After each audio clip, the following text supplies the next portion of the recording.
Bhuva Bhumya Bhumyaptejo Maya Sapta Prano Vyomam Bhuva Yubi Twachama Mansa Yudhira Medo Majasti Dvatavam Bhumyaptejo Maya Sapta Prano Bhumya Vyomambu Vayubi. Hare Krishna.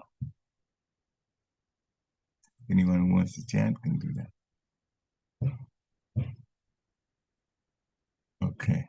If not, we'll go to the word. Hare Krishna. Okay, no problem. Go ahead.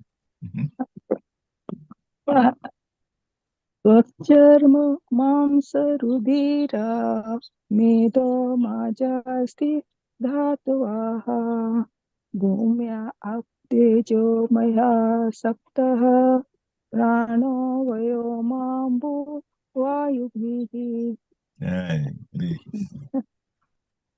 Svacharma mamsa rudira medo majasti dhatvaha Bhumyaptejo maya sapta prano vyamambhubhya vayubhihi.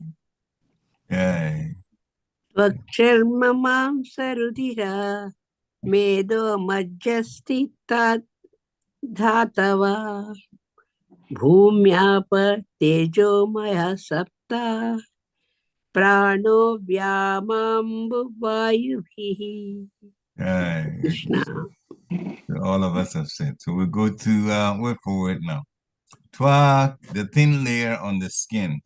Charma, skin. Mamsa, flesh. Rudira, blood. Meda, fat. Majja, marrow. Asti, bone. Vatava, elements. Bhumi, earth. Av, water. Teja, fire. Maya, predominating. Sapta, 7. Prana, breathing air. Vyoma, sky. Ambu, water. Vayubi, by the air.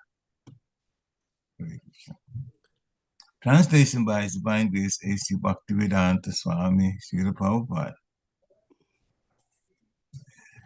The 7 elements of the body, namely the thin layer on the skin itself, the flesh, blood, fat, marrow, and bone, are all made of earth, water, and fire, whereas the life breath is produced by the sky, water, and air. Okay. So, purport by Srila Prabhupada. The construction of the whole material world is prominently made by 3 elements, namely earth, water, and fire. But the living force is produced by sky, air, and water. So water is a common element in both the gross and subtle forms of all material creation. And it should be noted herewith that due to necessity, water, being most prominent in the material creation, is a principal element of all the 5. This material body is thus an embodiment of the 5 elements, and the gross manifestation is perceived because of 3, namely earth, water, and fire. The sensations of touch are perceived due to the thin layer on the skin, and bone is as good as hard stone. The breathing air of life is produced of sky, air, and water, and therefore open air, regulated bath, and ample space in which to live are favorable for healthy vitality. Fresh produce from the earth, like grains and vegetables, as well as fresh water and heat, is good for the upkeep of the gross body. Om Ganati Mirandasya Gyana Gana Shalakaya Chakshum Militam Dena Tasmai Shri Guruve Namaha. Sri Chaitanya Manovistam Stapitam Yena Bhutale Swayam Rupa Kadamayam Dadati Swapadantikam. Vandeham Sri Guru Sri Uttapada Kamalam Sri Guru Vaistabam Shicha. Sri Rupa Sagajatam Sahagana Gunatam Vitam Tam Sijivam. Tadvetam Savadutam Parijana Saitam Krishna Chaitanya Devam. Sri Radha Krishna Pada Sahagana Lalita Sri Vishakam Vitam Shicha. He Krishna Karuna Sindhu Dina Bandhu Jagat Pate Gopesha Gopika Kanta Radha Kanta Namostute Tapta Kanchana Gourangi Radhi Vrindavaneshwari Vishabhanu Sute Devi Pranamami Hari Priye Vancha Kalpataru Bescha Kripa Sunibe Eva Chapatitanam Pavanebhyo Vaishnavebhyo Namo Namaha Jai Sri Krishna Chaitanya Prabhu Nityananda Sri Advaita Gadadhara Sivasari Gaura Bhaktavinda Hare Krishna Krishna Krishna Hare Hare Hare Ram, Ram Ram, Hare Hare. Hare Krishna, Krishna Krishna, Hare Hare. Hare Ram, Ram Ram, Hare Hare. Hare Krishna, Krishna Hare Hare. Hare Ram, Ram Ram, Hare Hare. Namo Om Vishnu Padaya Krishna Peshtaya Bhutale Srimati Bhaktivedanta Swami Nityanamini. Namaste Saraswati Devi Gauravani Pracharini Nirveshesha Sundavari Paschatyari Chitarini. Namo Mahavadanyaya Krishna Prema Padayate Krishnaya Krishna Chaitanya Namni Gura Chaitanya Namaha Ananda Lilamaya Vigrahaya Himabhidi Vichavishindaraya Tasmi Mahaprema Raspadaya Chaitanya Chandaya Namo Namaste Chaitanya Chandaya Namo Namaste Chaitanya Chandaya Namo Namaste Chaitanya Chandaya Namo Namaste. So the translation again. The 7 elements of the body, namely the thin layer on the skin itself, the flesh, blood, fat, marrow, and bone, are all made of earth, water, and fire, whereas the life breath is produced by the sky, water, and air. Hare Krishna. So, if you look at this from first thought, you'll see it's obviously talking about the body and the elements that make up the body. Beginning from the skin has a layer on it, and then below that is the skin itself. And all the scientific people have discovered that they've already gotten to know that and given names to it. Then there's the flesh, then there's the blood, and there's the fat. And then, of course, bone and marrow, which is inside the bone. And Sukadeva Goswami is explaining all of these are made with the first 3 of the 5 elements, earth, water, and fire. And the life breath is produced by sky and air, but then there's also water. So Srila Prabhupada already says in the purport that water, as you see from the translation, is common to the first 3 and then the second 3. They're common to the elements of the body, and then the elements that constitute the life breath. Now, I'll have to point one thing out that my mind simply didn't quite agree with. And this is on the purpose, but it seems like there is an error that's in the purport part, because it doesn't correspond to the translation. And towards the beginning of the purport, and towards the end of the purport, it's brought up again. So this whole thing about it's the constitution of the life breath. If you look at the translation, it says the life breath is produced by sky, water, and air. But then if you go to the purport, the second line, you see, it says the living force is produced by sky, water, and air. Because the life breath and living force are not the same. You're not. The life force is the soul. So soul is not material. So it can't be produced by sky, water, and air, which are material elements. And if you look here at the translation, it says life breath is produced by sky, water, and air. And this part here, it says living force is produced by sky, water, and air. So that's where the inconsistency is. Actually, you should say that, if you go down here, it says in the purport, the breathing air of life is produced by sky, water, air, and water. Okay. So this second line here is obviously a mistake. Living force is not produced by sky, water, and air. So that's the only thing that I wanted to point out. Now I'm going to stop sharing, and then we'll just continue. So anyway, the elements of the body. So we'll take it little by little, and then this is was talking more about the material body. So it seems like not much is talked about here as far as the spiritual is concerned, but we have to remember that Krishna says he's a source of everything. Everything means spiritual as well as material. So, and Srimad Bhagavatam talks about everything. So it's not surprising to see this here. So the seven elements of the body. The thin layer on the skin, science calls it epidermis. Then the skin itself is called dermis. So the only two things that I'll bring up as far as the scientific names given to them. Then there's the flesh and the blood. The blood is the life liquid that is carried around, circulated in the blood, in the body, and it carries oxygen so that the activities that will be done in any part of the muscle, the oxygen is very prominent there. It's part of the reactions for the body to keep going, to give us energy.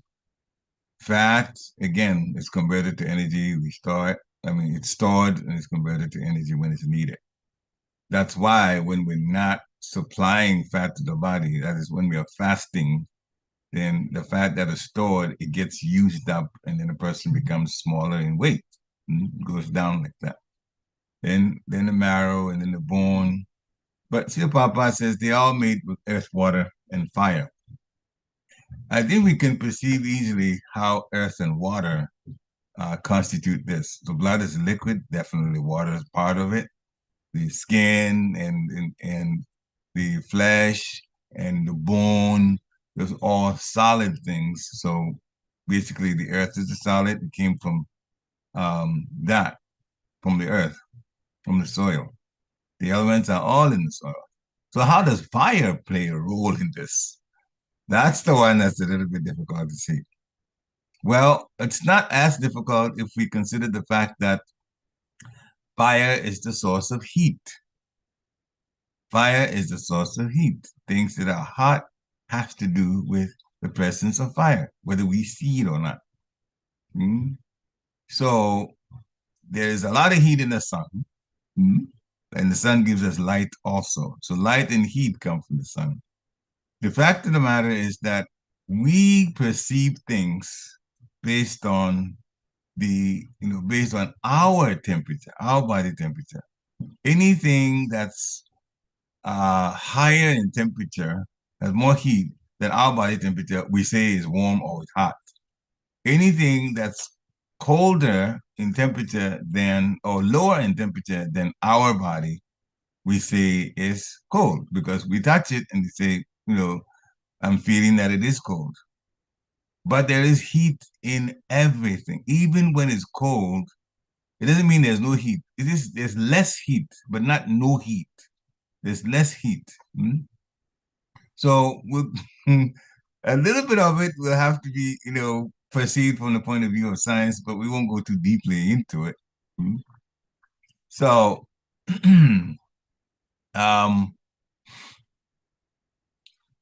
the majority of the elements known in science are in the earth, the soil itself. All kinds of chemicals with names that you may have heard of, the majority of it is in fact in the soil. And that's why the body, the fat, the marrow, the bone itself, as well as the skin, the top of the skin, and then underneath the skin itself, and this layer on top, they are all from these elements which are found in the earth. So the basic aroma of the soil is a combination of the aroma of all the elements in the soil. And they come out like that. well over 100 elements in the soil. And some of them give radiation and some of them do not. Give small amounts of radiation and some of them do not. And that's why sometimes in our homes, in the basement, they do check for, especially if the basement is just dug right into the earth, they check for radioactivity. Is there some radioactivity? There's experiments that's done, and if it is, then they'll suggest ways of clearing it. You have to have some air blowing through it so they can get the radioactivity out, or somehow get some opening, some kind of window to get radioactivity to go out. But there's ways to solve it. We had the residents of Bhattacharya Maharaj in Gitanagri, the basement had radiation situations, so we had to have people come and install a pump to try to pump the air out into the atmosphere. Otherwise, there's slow chance of people getting contaminated with radiation. So some of the elements in the soil are radioactive and some of them are not. So the earth is the basic support for life, supplying grains and vegetables. So some of these things we already know. So it contains the means with which, combined with water and air, enables the code inside each plant seed, each seed of a plant, to unfold into an actual plant. So we say we grow, we just look in regular terms, but now we go into a little more detail about how the earth actually supports this. It's quite astounding how Lord Brahma, when he got the whole purpose from Garbhodaksaya Vishnu as to how to create, that he's done such an intricate support system like that. The earth is there, the seed is there, but when you put the seed inside the earth and supply it water and air is there already, then the same seed opens up and now new life begins. The plant begins. So without the earth, we simply couldn't live. The supply of grains and vegetables did come from the earth. Now, then there are nutrients which make it possible to cause growth to occur. So we'll talk about that. That's a little bit about the earth. Now, heat from fire. We talked about the fact that fire is the one that gives heat. Now, is it possible that we get to a state where there's no heat at all? Well, science has never been able to get to that point, but they did some studies indirectly and says, yeah, there has to be a temperature where if you reach it, it can never be reached in real life, but mathematically you can in fact point to that particular amount. I mean, that particular temperature. It's called absolute zero, where there is no heat present. Above that, there's always presence of heat. Now, I can tell you the number, but since we use Fahrenheit as temperature, now it's very warm. It's in the 80s, and sometimes it goes into the 90s in the summer. So when it gets very cold, like zero or below zero means minus something. So 5 below zero is like minus 5 degrees Fahrenheit. This number, where science believes that there's no heat at all in a substance, is when it gets to almost 460 degrees below zero.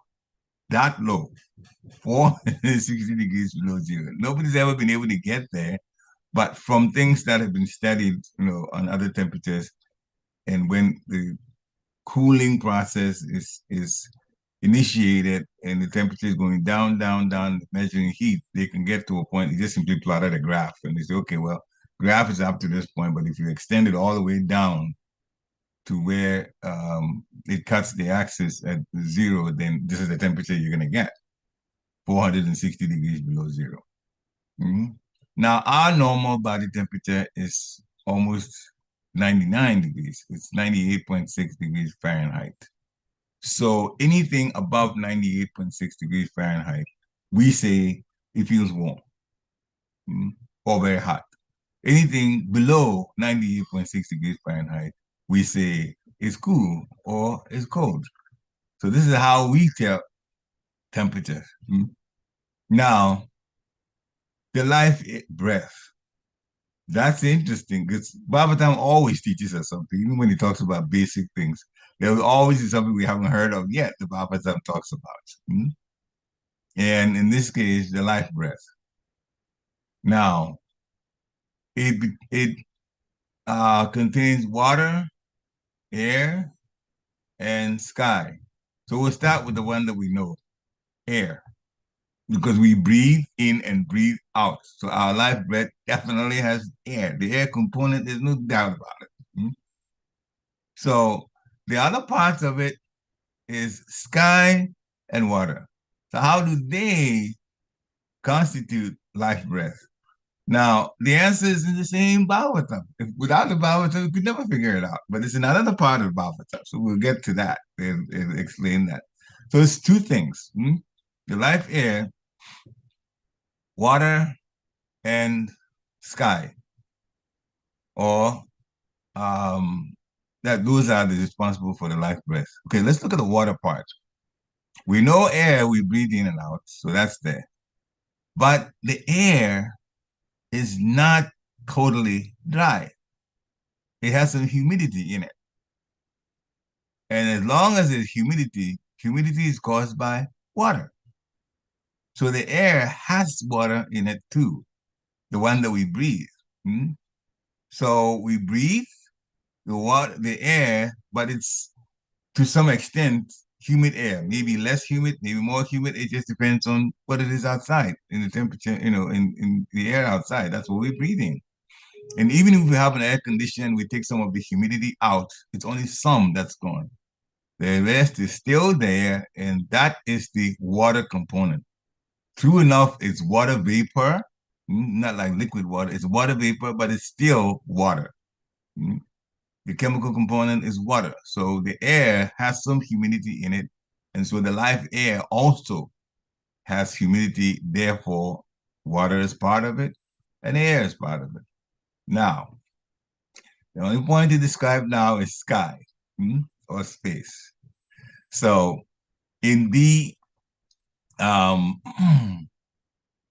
purport and also in the translation, life breath is produced by the sky, water, and air.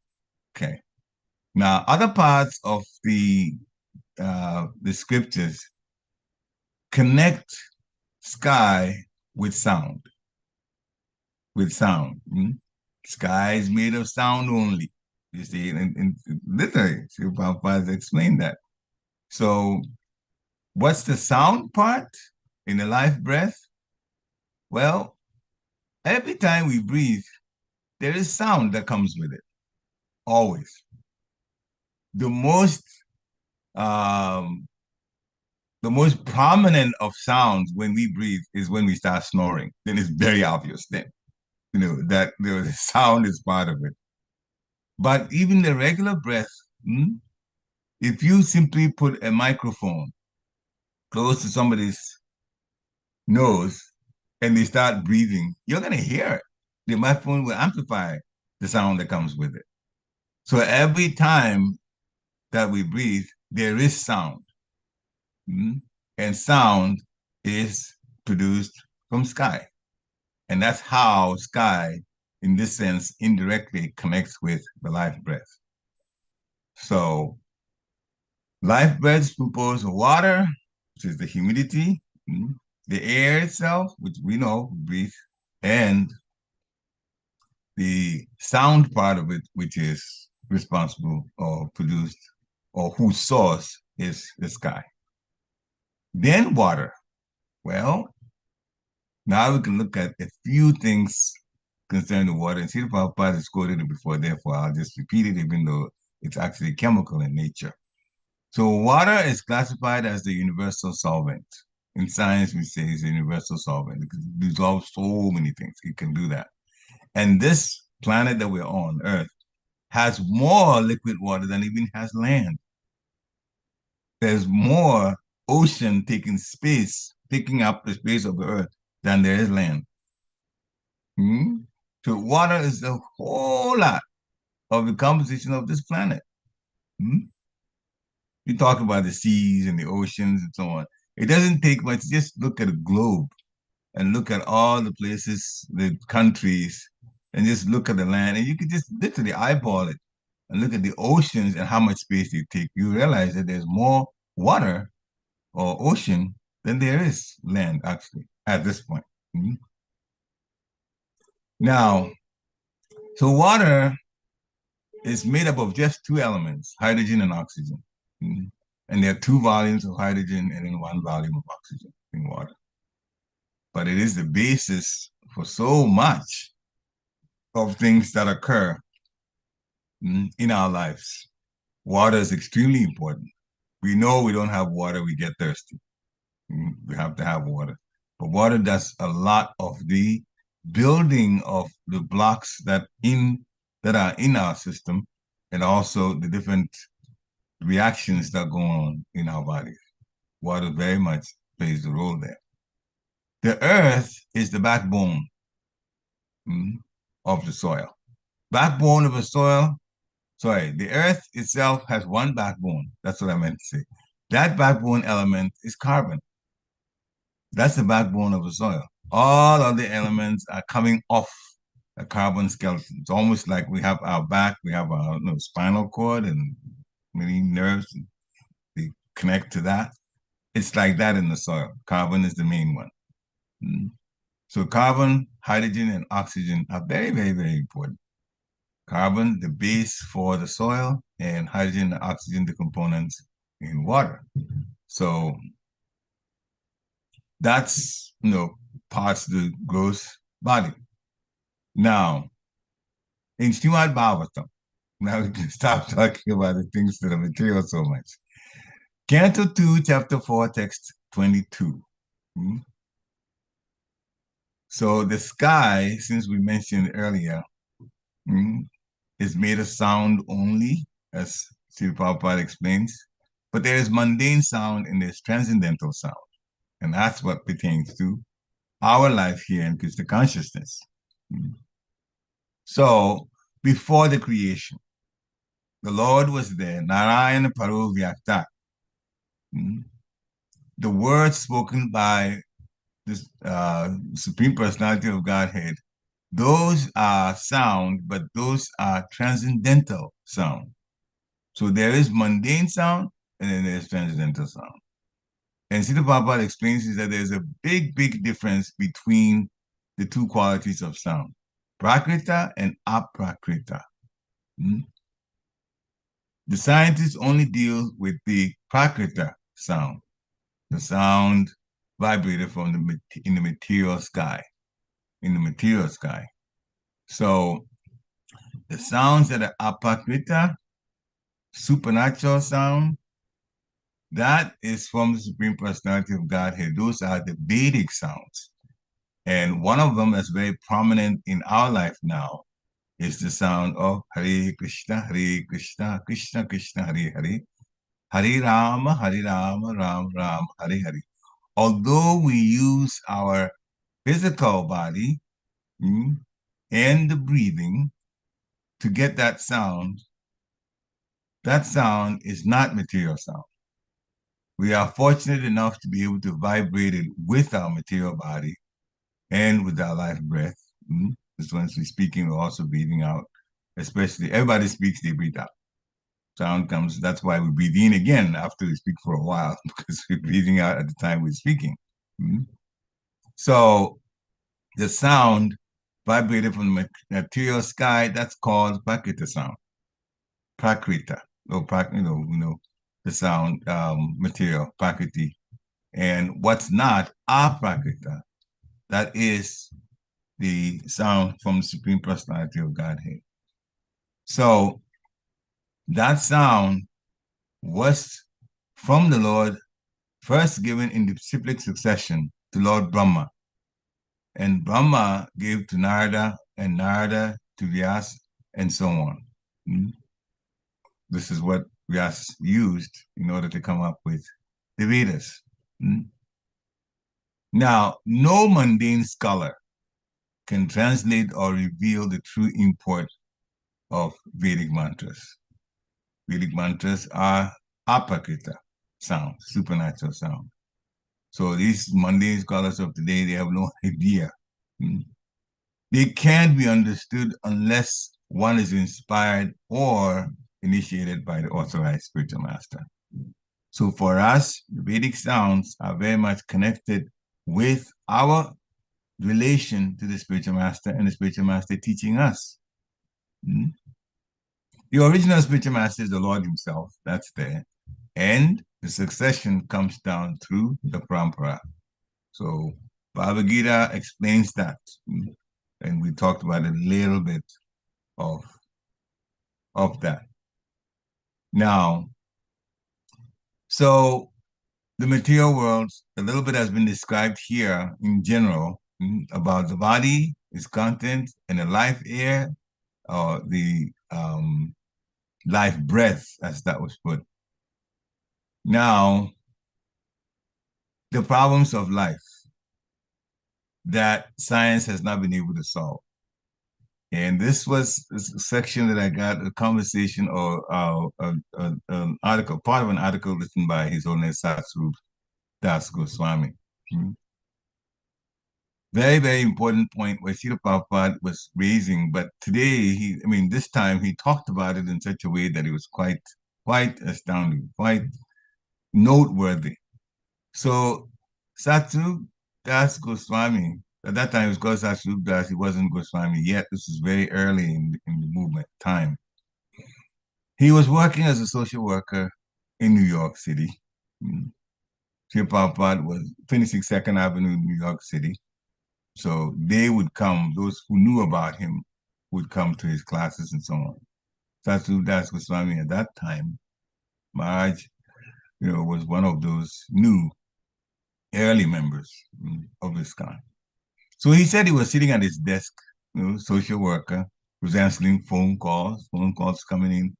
At that time, things were not so computerized, so he was writing checks, welfare people, he was actually physically writing checks, and then they would mail them to these. And dealing with his boss, and sometimes there's a few jokes in the office, he was hearing all of that. But then he recalls his Papa talking. So Satsuru Maharaj said that he records the Papa saying, how can there be progress as long as the scientists and technologists, that are the engineers and the reformers, as well as the politicians, cannot find a solution to these 4 things: birth, death, disease, and old age? We haven't found a solution to those, then how can we say we're advancing?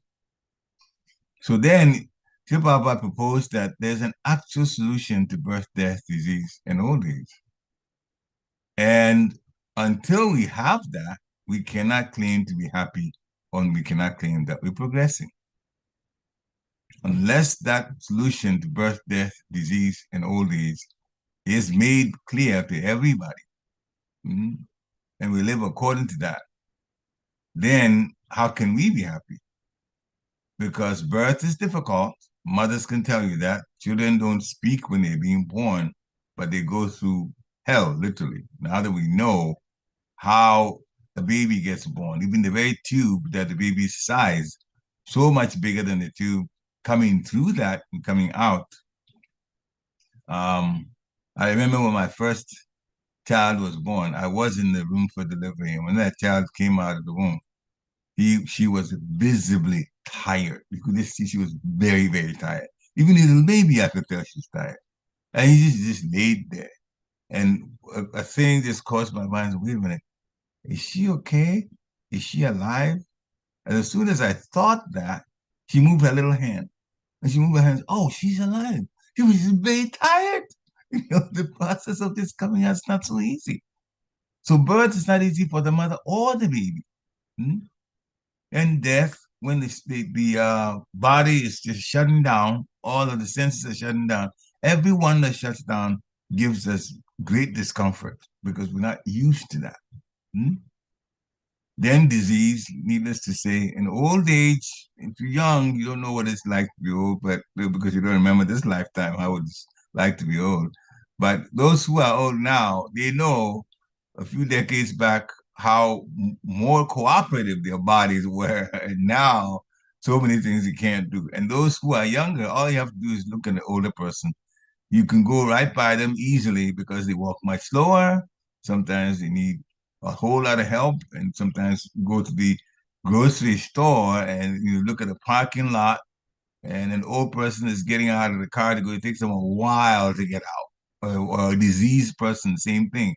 It takes them a while to be able to get out of the vehicle. Mm. The body slows down because of pain, and that's not working well. So to find a solution to these would be the best thing. Of course, Srila Prabhupada knows the solution. The solution is what we're doing, Krishna consciousness. Mm. Then he makes this body become the last one if we take it very, very seriously, Krishna consciousness seriously. But Srila Prabhupada told a story about this. Mm. First, he said, how can one be happy amidst such disadvantages? How can one be happy when there's that much pain in birth, death, disease, and old age? So here's the story. There was a person in a hospital, and a friend of that person visited him.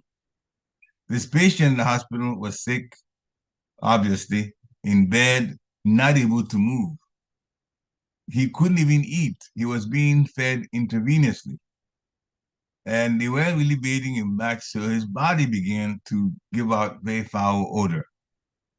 And he had to urinate in the bedpan, which he couldn't move at all, so bedpan. And the nurses had to aid him every time. You had to move to the side a little bit because you have to move to the side in order not to get bed sores. And people who do that kind of work, they know. We move naturally in bed. We just change our position. But those who can't move, the nurses literally have to do it for them. Otherwise, they will have sores where they were lying for a long time. Talk about a physical body. So a friend came to visit him, his patient. Now, one thing he could do, he could speak. So then he got asked, how are you? And he answered, I'm all right. Papa says, what kind of all right is that? What kind of all right is that? He's in an abominable state, unable to even move, and is surrounded by bad smells, and says, you ask him, how are you? I'm all right. So it's like the big lie. People just don't want to really describe what's going on with them. But if you describe what's going on with that, it will make us begin to think, this is not a place to stay, this material world. And some people think about going to heaven, and it's much nicer in heaven. Well, let's tell you a little bit about heaven from the king of heaven himself, Lord Indra. This is in the Brihad Bhagavatamrita, right in the beginning there. A nice story about a Brahman who, there were some sages that met just like Naimisharanya, the sage meetings, and they always meet for a very good reason. Not only to converse about Krishna, Machita Makita Prana Bodhayantas, Paraspara Katayantas Mamityam, Pishanticha Pramanticha. So the pure devotees, yes, they do have discussions about the Supreme Personality of God, and that's what makes them happy. In this particular gathering, there was a Brahmin who was a little bit well off. Because Brahmins get a lot of gifts being given to them. They don't really get attached to those gifts. This Brahmin came to the area where these other sages were, and he had a Shila, Shalgam Shila, dressed very, very nicely. He came and he did puja for everybody's sake.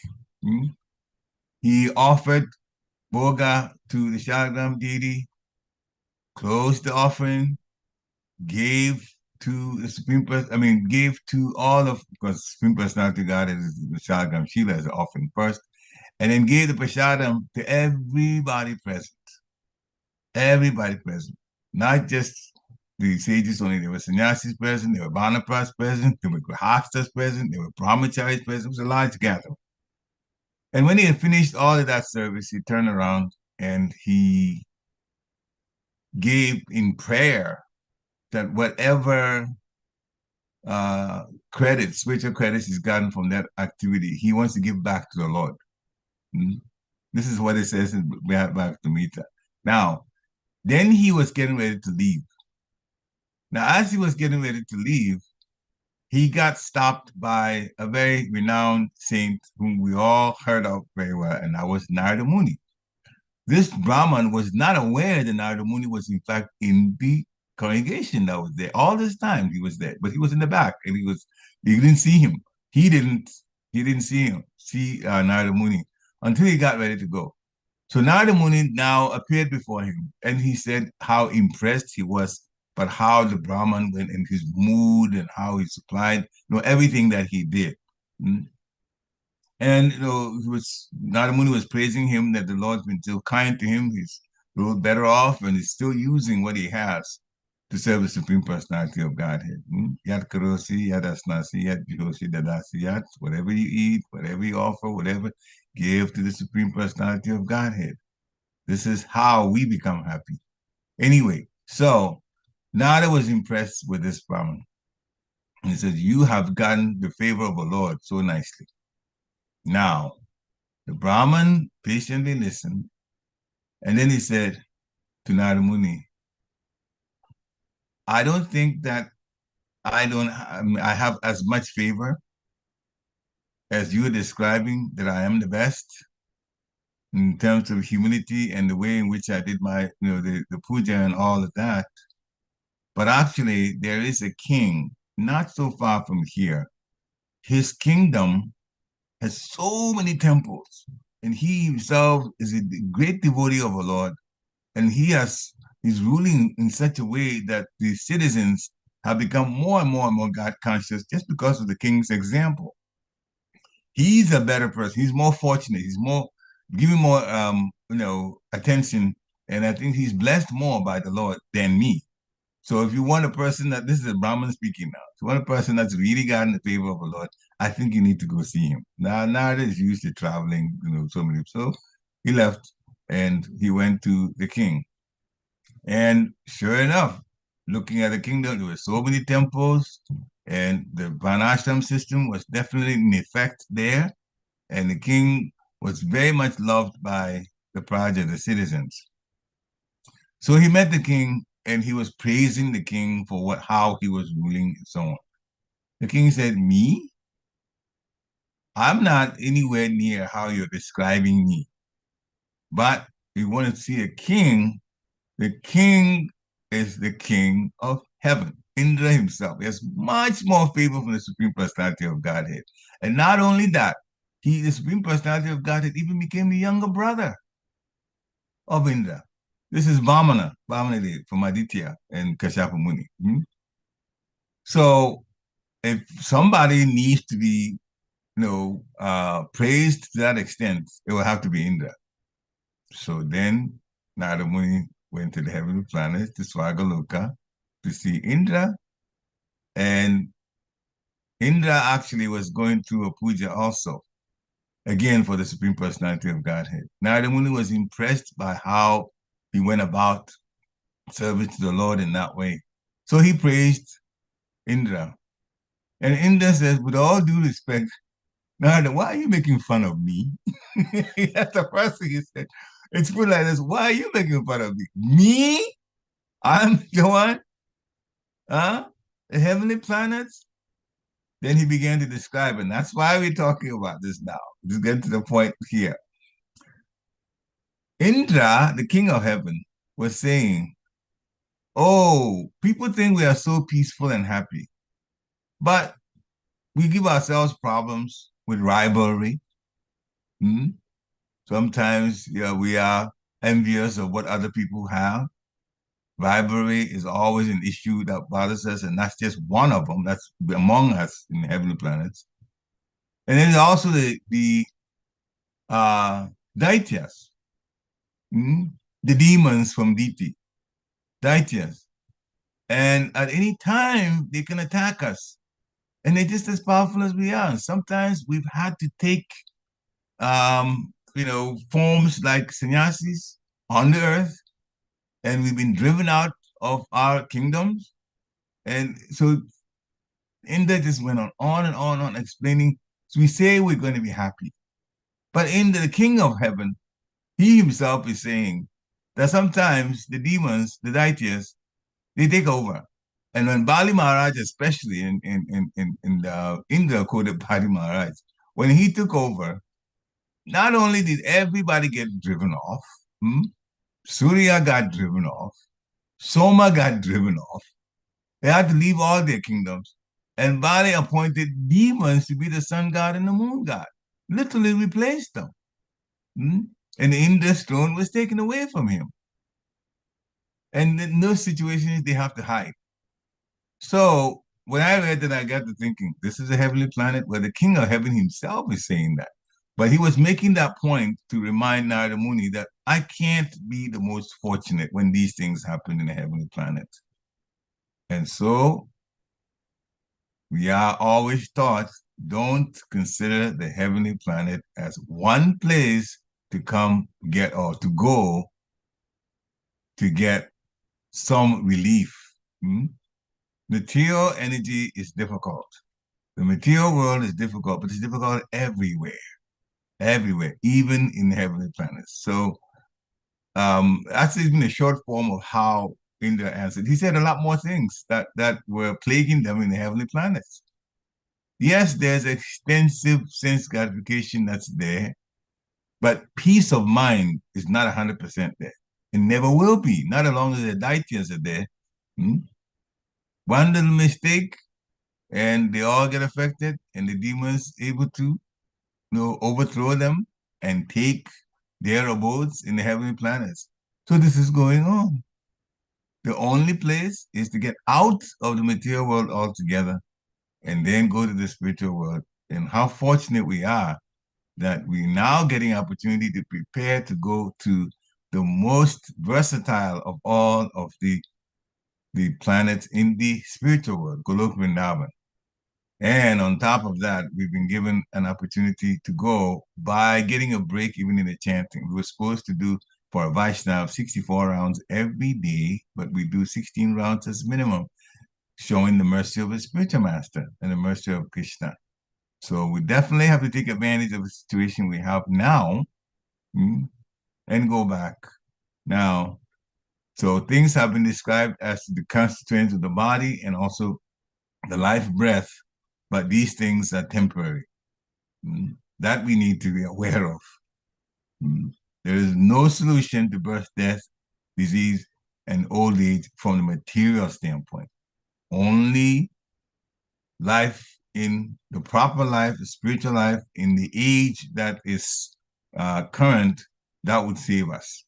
And the current age is Kali Yuga, and the chanting of the holy name is what's most important. So we all have to take the chanting very seriously. As your Papa says, take advantage of the situation that we're in, because not even the heavenly planets would give us the kind of peace of mind that we want all of the time. Extended peace is simply not there. So, as to say, a word to the wise is enough. Hare Krishna. Hare Krishna. Thank you. And now people can, there's a few of us here, but you can unmute yourself, anyone, and then make some comments as you like. Hare Krishna. Mother Vinyavali, Hare Krishna. Yes, Prabhu, it was very nice that all those things you told. Krishna's mercy. That we cannot escape from this kind of birth, death, and disease. And old age, yeah. Except chanting. Oh, you said it that. Harinam. That is the only solution we have now. Which if we use it properly in this human life, then we will, at least, we can go somewhere up. Huh? Even the way you're saying, even heaven is not that much. Yeah, that's why we quoted what Indra himself said. And he's the king of heaven. Yeah. So that's how, this is the only solution, Prabhu, we have. This is a simple thing, Prabhupada told us, and chant, be happy. Yes. But we are just ignoring that. Yeah, some of us. I don't know, human human beings, we think that we have all kinds of knowledge and this, that. We experimental this, we went to moon and everywhere. What? But I don't think the simple thing we're not able to realize. Yeah, unfortunately. As far you mentioned the moon, there's one documentary that I saw that talked about those that went on the moon, and this is again from this space from NASA and the difficulties that they faced. But in the middle of talking about that, they mentioned how far they were from the Earth, and they mentioned 200,000 miles. 200,000 miles? Shiv Prabhupada says the scientists say that the Earth is 93 million miles from the sun. 93 million miles from the sun. And Shiv Prabhupada says above the sun, 1.4 million miles. That is, so 1.6 million miles. Yeah, 1.6 million miles is the moon. So the distance from the Earth to the moon is 94 plus million miles. They couldn't go there. And then, of course, this YouTube thing revealed that they were only 200,000 miles away. Not even a half a million, half a million miles away. Half a million is 500,000 miles. They're not even there. So whatever they thought they were, or whatever bodily planet that they came across, it wasn't the moon. It couldn't possibly be the moon. Even if it went anywhere at all. It can't possibly be the moon. The moon is way, way, way far. But human being thinks that he can do anything. Yeah, well, they think all kinds of things. That's why Papa said, have they solved this birth, death, old age, and disease problems? They can't. They can't. Very, very nice things you said about the Brahman also. And the way, Narada, even Narada went everywhere. He didn't know. He knows everything. Yeah. But he himself went and tried to check heaven and everywhere, Indra, and he wanted to ask. No. Yeah. So that is the thing, Prabhu. The more and more listening to Bhagavatam, we need to actually know that as everything is impossible other than chanting. Yeah. That's it is our way out of this. That's prison. The way out. Yeah. Of this prison. We are living a prison life. We're living it's hard labor. You have to work hard. That alone does. That's business do hard labor. You know, not people who are free. This enjoyment is kshanikam, only a second, a fraction of a second. That's all. People are thinking that because there are more machines provided now and they do have the work that we would have had to do, therefore we are happy. No, we are still struggling. We are still struggling. No matter how you do this. Life, the earth is like this. You know, you start one way and say, oh, I'm going to solve. It's like a ball. You say, oh, this part is, I'm going to try to smoothen out this part. And then you try to bring a solution. So you poke the ball and then another part of it pokes out. A new problem comes. You have to solve that. You go there, a new problem comes. You have to solve. It's always been like that. So America has produced very nice roads. But from the roads that we take our cars to, so many inconveniences there. First of all, the cars themselves are putting out toxic fumes all of the time from the tail into the atmosphere. And then after a while, the roads themselves break down. So then they have to be repaired. So much inconvenience. This road is blocked, that's blocked, and there's so much. And then the mistakes that man makes, which results in accidents, that again blocks the road and gives somebody else into trouble. So we say that we're living in a so-called advanced country technologically, but the problems have shifted to a different place compared to those who don't have the kind of amenities that America has. America has a different set of problems, but the problems don't go away. Problems in general never go away until you get out of the material world. So even India is saying, yes, we have all of these in the heavenly planet, but nada. When the Daityas come, we are very miserable, very miserable. And this is the heavenly planet still. So we're fortunate, Papa is telling us, in these purports and translating and letting us know the way out. The way out. This is the reason. This is the reason they said Bhagavatam is the answers for the thing. No? Oh, it's just proof. Every single text shows that there's proof. Yeah. Bhagavatam is the answer for all the questions. Hare Krishna. Thank you very much, Prabhu. Hare Krishna. Go to the Prabhupada. Hare Krishna. Anyone else wants to unmute? Yeah. Hare Krishna. Blessings to you. All glories to Srila Prabhupada. All glories to Prabhupada. And really, your class, I learned a lot. You really explained very nicely how the breathing force, air, water, and sky are related with our body, and also earth, fire and water. Very nicely explained. Krishna's mercy, Guru's mercy. And Aprikita sound and the Prakrita sound. So there's a sound is like it's spiritual sound. Yeah, Aprikita spiritual, yeah.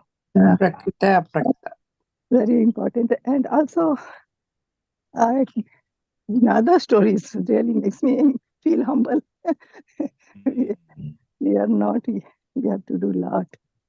And still not be any, will not be there. But very nice class. Thank you very much.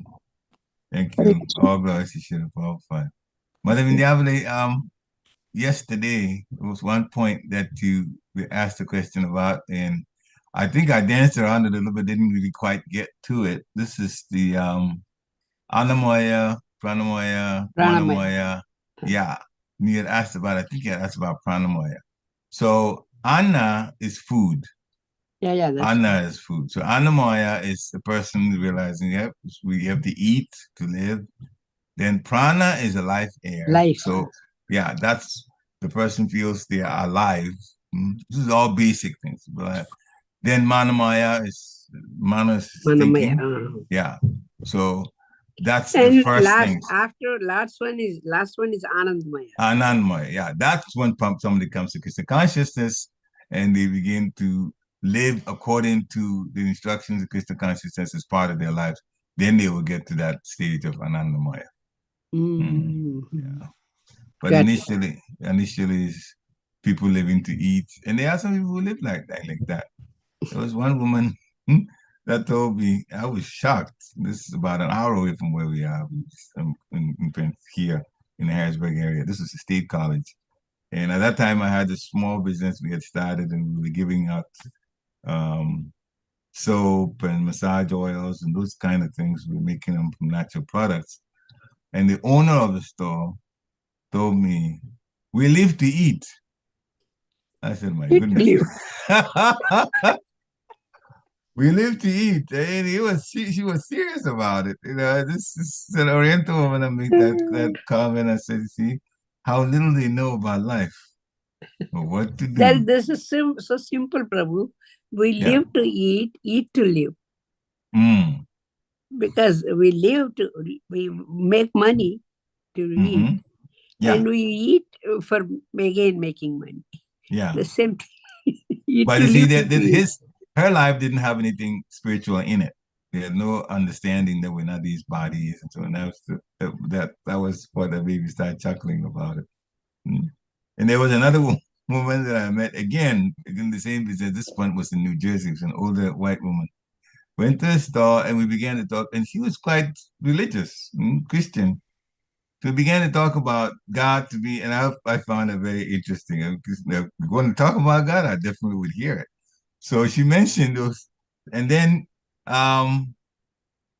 many Christians do this. They know that God created everything, but when you mention the devil, they want to give God an excuse about the devil. They don't want to put devil as part of God's creation. And I just thought, so God created everything?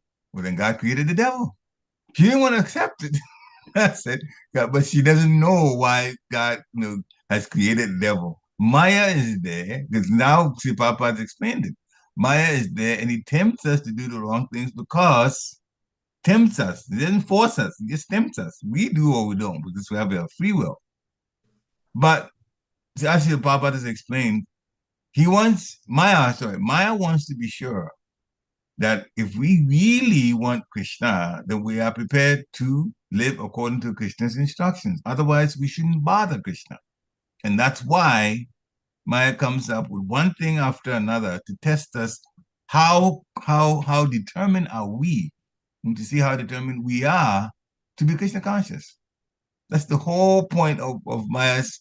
Maya is just testing us, by putting our weaknesses in front of us. So that's good for us to know the weaknesses are there so we can work on them and become better devotees. That is actually the job of Maya. And the Sri Prabhupada also says, yeah, so people who are not taking things seriously, then Maya doesn't want them bothering Krishna. And that is the whole, program that Maya. So Maya also works for Krishna in that sense. Who is really serious? You get tested first and you pass the test, then Krishna knows you really want to come home. Then he allows you to come home.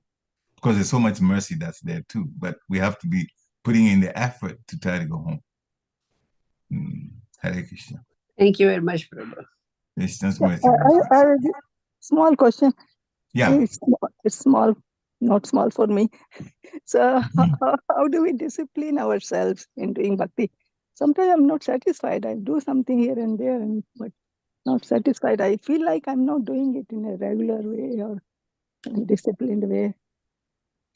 Couple of things. One, if you're serving, you already have service to do, and you feel like you're not doing enough, that's actually a sentiment. That's sentiment. That is the feeling of most people who actually are even working hard for Krishna. They feel like there's more that they could do. So that's a feeling that that we've heard. Even I'll give an example of one particular devotee that we all thought put her life to serve Srila Prabhupada and to serve the devotee so much. Her name was Mother Kalini. She was in Gitanagri. She left the body in the late 60s, when she was in her late 60s that she left the body. She was actually on a deathbed in Gitanagri. At the time she still could speak. She told the devotees that I could have done more. And it just shocked the devotees to just hear that. I didn't do much. I could have done more. Mother Kalini was a person that was up at 2 o'clock in the morning every time, gets out of bed, whether there's snow, it doesn't matter. She will go to the barn, and it's not a short distance either. It's about 200 yards. She would walk that, especially when it's snowing, you can't move the vehicles. She will walk with a bucket, 5-gallon bucket, to go milk the cows and walk back in the boots with it. Come, and she was prompt in everything that she did. She was dressed in Jagannabadev Subhadra. So after Mangalati, when we lived in Girinagari, after Mangalati, then of course the altar doors closed and she's there, dressing. And then she will cook, if she dresses, either then somebody else does the breakfast, but then after a short while of short rest, she will be in the kitchen preparing the boga, the extensive one for the 11:35, 12 offering to the Lord. She was doing so much. The whole life was like that, all the way up to the evening. Now, speaking about that, Mother Kalini's life was very regimented. She knew when to do what, and she just went to bed and woke up based on that. So what we can do is we can also look at our daily life and kind of set it up. We can literally write out or type out, if you have a computer, what we do in the morning, when you get up in the morning, what you do. And of course, when you get up, you have to chant. That's advice from Sri Prabhupada. But as soon as we clean ourselves, we chant. But from that point on, everything else that takes place in your life in terms of your activities, list it all out. So now you have a picture of, you can actually see what you do every day. And just be more introspective, look at every day, not just Monday through Saturday, I do this. No, just sometimes because of your services or other things you have to do, some of the days change. So you can go through that and get all of that set, write it out, and then you follow it. And when you follow it, you will find, obviously, you will not program any Maya activities into it, because the mind immediately, intelligence will stop you from doing that. So when you get that listed, every day you get up, when you chant and you listen to the class, and after that, what you do, all the way up to when you go to bed for every single day. And then if you practice that, then you will, in fact, at some point, it will be just second nature for you to do. Like the was the case with Mother Clean. Actually, Srila Prabhupada was like that too. Srila Prabhupada was doing that. He would travel, and of course, there are different time zones in different places. But when he went to a particular place, and whatever program is set up for him in terms of, meeting the devotees and other people who will come to his room, whatever room is set aside for him. When he finishes doing all of that, then he looks at the time in that country. Okay, so it's 3:00 in the afternoon in that country. What do I do at 3? Then he continues his day like that. He's always doing that for every country he went to. So, okay. So writing down is important. Yeah. You write down and you see. Yeah. And then you follow it. You follow it. You pray and follow it. Yeah. And then the life is certain. Okay. I think that will be helpful. Thank you very Hare much. Krishna. Thank you very much, Prabhu. Hare Krishna. Jai. Patitanam pavanebhyo Vaishnavebhyo namo namah. Jai. Thank you very much, Prabhu. Hare Krishna. Thank you.